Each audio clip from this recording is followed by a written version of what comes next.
naye ng'awadde mu mataazi n'ebimu tetubyewuunya babuzeeko katono tuzzaayo ng'ewawa Kayima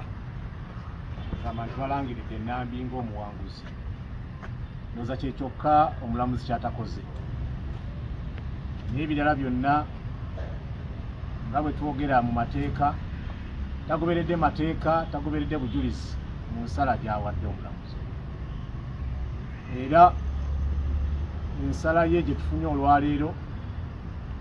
tujogeddeko ne bakama baffe mu kibiina kuba instructions ziva mu kibiina kya National Unity Platform nga mu byamateeka munnaffe George Musi n'obukulembeze bw'ekibiina obw'oku ntikko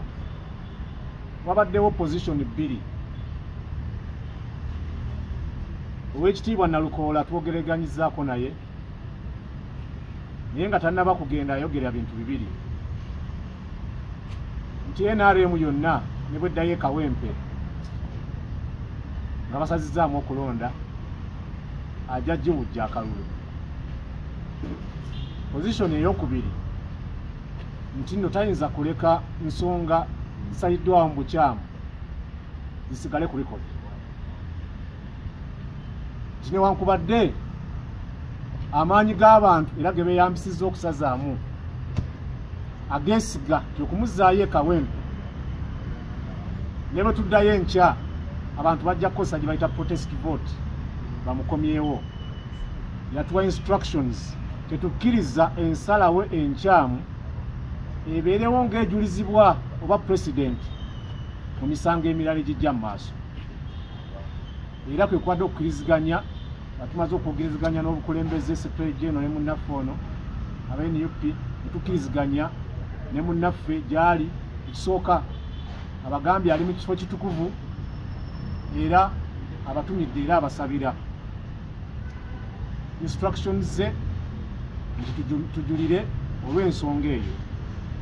mu mateeka bw'olekawo ensala enkyamu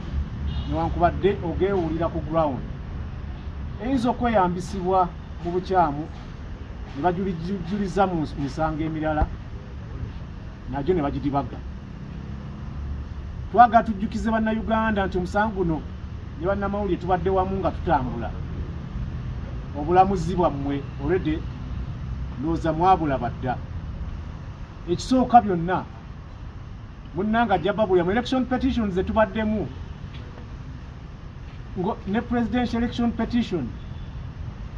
esalibwawo obudde obwamangu sirabangako presidential election petition gye bavuga ndiima ng'eno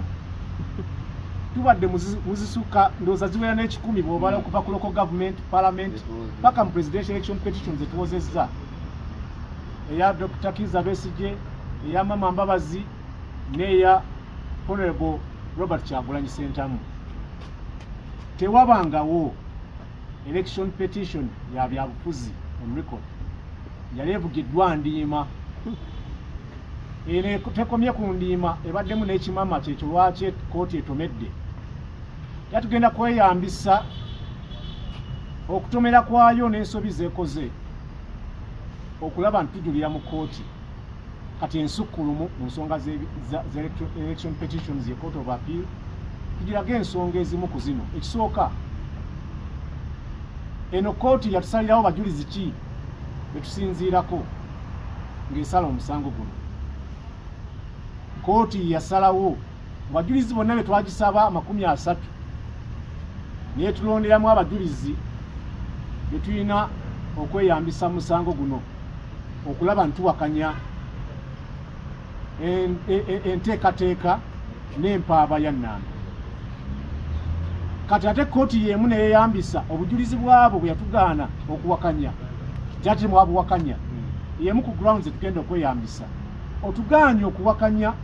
abajulizi be tutusabye tuwakanye nga tuyita mu cross examination naye ne weeyambisa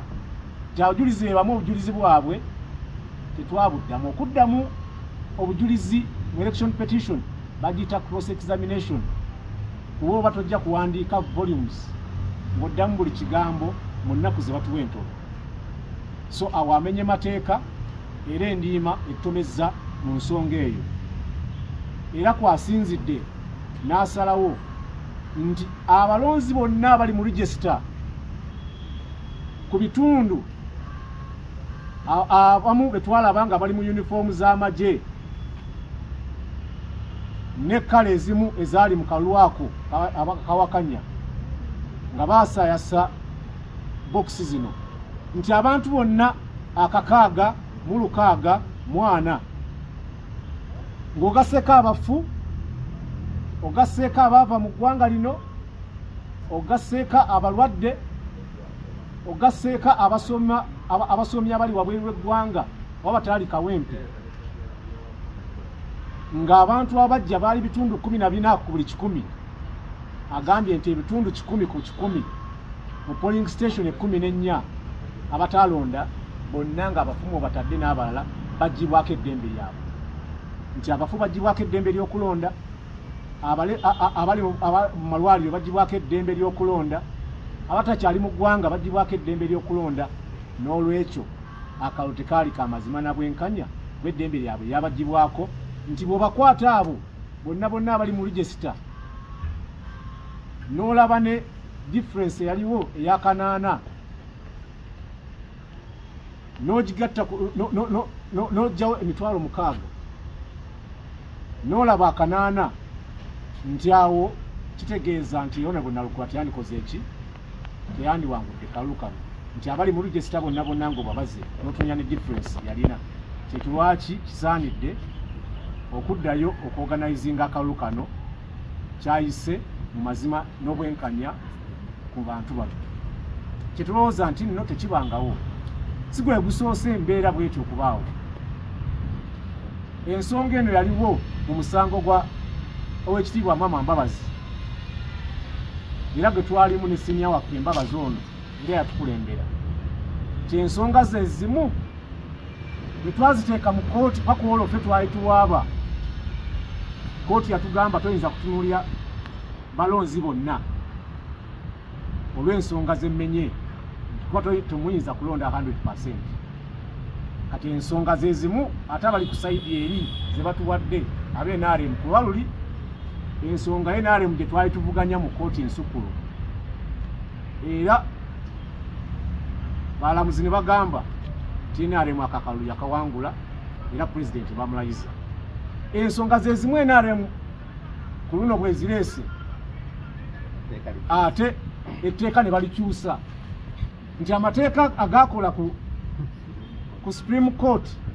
mu musango gw'Oweekitiibwa Mama Mbabazi ku nsonga y'emu kati ate kooti etandikirwako ekakyusizza ze zimu ku nsonga ze tugenda okulambika mu kooti ensukulu era kye twewuunya nti ensonga endala nga bwe mbannyonnyodde nti ekyokugamba nti nno the Honorable Nalukoola yakola campaign olwo olunaku nti yayogera ebigambo nga people power maanyi g'abantu nti ate obujulizi abaabuleeta ne tutabawakanya newankubadde kooti yatugaana obbawakanya nti eyo ensonga ey'okubiri nti ezo nze ensonga ebbiri ku nsonga nga 20 zaleetebwa mu kooti kwesinzidde okusazaamu akalulu k'ab'e Kawempe tufunye instructions tugenda bunnambiro okulaba nti nno tujulira ku nsonga zino kubanga tukikakasa nti tuyinza kulaba bulabi kusalawo kw'abantu b'e Kawempe nga kugibwawo mu ngeri enkyamu mu mateeka n'engeri ey'okupapiriza kubanga twababuulira justice carried is justice miscarried tufunye miscarriage nti olubuto olubuddemu mangu anonatuuka kuzaalibwa ekyo nga akikoze ye mulamuzi abadde mu musango guno newankubadde ffe nga bapuliida ensala eyo tusobola ogiwa ekitiibwa tugaana giwakanya tugendagenda mu kooti ensukulumu mu nsonga z'ebyokulonda tuwakanye ensala eno kubanga tukikakasa tebadde y'amazima na bwenkanya.